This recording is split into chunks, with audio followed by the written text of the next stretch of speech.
Tuska UAV deals with anything that flies, whether it be drones, airplanes, personal projects. I mean, we try to do it all.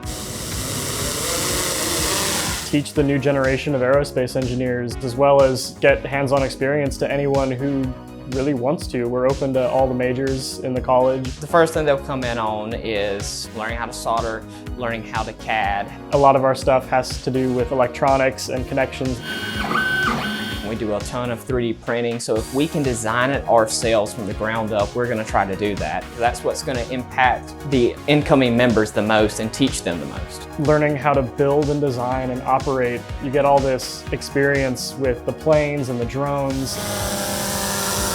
We have a system that allows us to take brand new members who have never flown a drone in their life, and we attach it to one of our remotes. So one of the officers who are trained to fly will have control over the whole thing, but we can flip a switch and we can give them temporary control to teach them how to fly. There's TV screens inside that show exactly what the drones are seeing because there's a camera on the front of them. It's like I'm sitting in the drone as I'm flying. This resource really gives you a hands-on look at integrated systems, whether they be communications, video. It's really nice being able to come into this space and have more of like a personal feel to using that equipment.